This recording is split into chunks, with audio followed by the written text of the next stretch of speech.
Continuing with the aftermath, of course, the upcoming 2028 Los Angeles Olympics is drawing fresh scrutiny as wildfires, climate change and infrastructure challenges raise critical questions about the city's readiness. Now, California is no stranger to wildfires, but the year-round nature of these disasters has turned the state into a tinderbox. The Palisades Fire has devastated parts of Malibu, evoking distressing scenes of destruction that many experts say are sadly predictable. The upcoming games bring that conversation back into focus, especially with July offering no reprieve from wildfire risks. The city is now grappling with not only natural disasters but also man-made challenges. Wildfires fueled by Santa Ana winds and exacerbated by climate change continue to scorch fire-prone regions.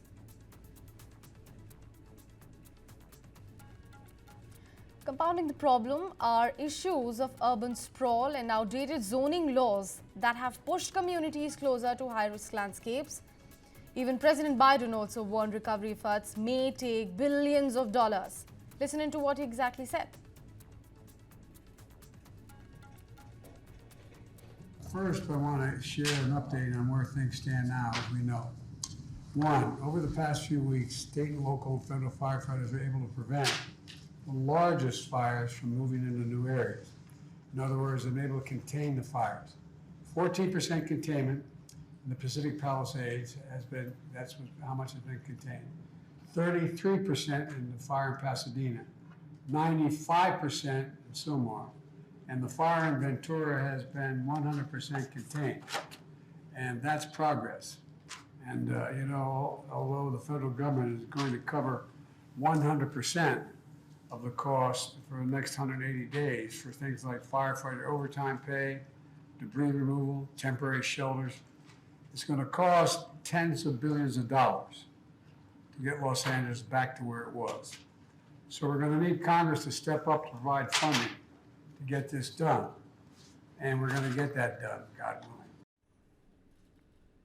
The energy infrastructure poses another risk. While California has made strides in renewable energy, strong winds and downpour power lines remain a leading cause of some of the state's worst wildfires. Critics argue more needs to be done to modernize and secure the grid. Even LA Mayor Karen Bass has noted logistical hurdles in ensuring public transit for athletes and spectators, raising concerns about disasters preparedness. Efforts are currently underway to mitigate these issues, including electric buses and solar energy projects aimed at achieving a net zero emission event. But the specter of smoke, poor air quality, and potential disasters looms large for outdoor events.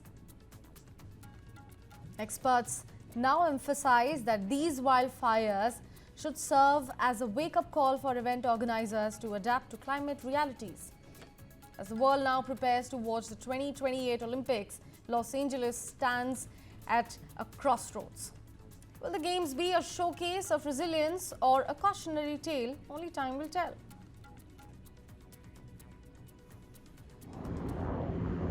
Firefighters raced over the weekend to contain 2 Los Angeles wildfires that burned for a 6th straight day on Sunday. The inferno has been fanned over the course of the week by what are known as the Santa Ana winds, which reached hurricane strength earlier in the week. They eased some on Sunday, allowing firefighters to make headway in containing the blaze. But high winds were expected to return, and Los Angeles County Fire Chief Anthony Maroney warned that the threat was not over. Elevated critical fire weather conditions will continue through Wednesday. Please rest assured that your County of Los Angeles Fire Department will be prepared.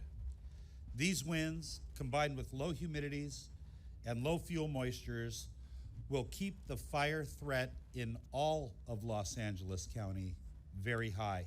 California Governor Gavin Newsom said the fires could be the most devastating natural disaster in U.S. history, quote, in terms of just the costs associated with it.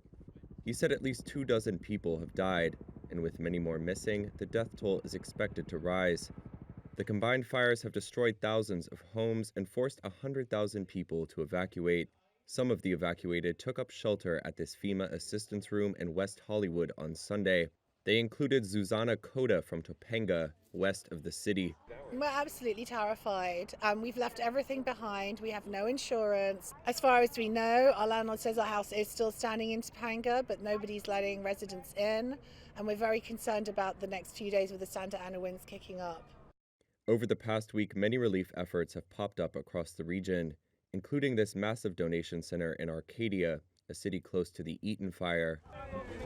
6-year-old Oliver Lee and his father were among the thousands of volunteers that showed up to help sort through mountains of donations and hand out supplies.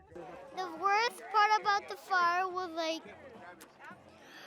my dad's school is getting burned down. Kids cannot go to school. Kids and grown-ups are homeless. They don't have anywhere to live. Private forecaster AccuWeather has estimated the damage and economic loss at $135 to $150 billion. Newsom on Sunday signed an executive order to help expedite the monumental rebuilding effort ahead. It will temporarily suspend environmental regulations for destroyed homes and businesses.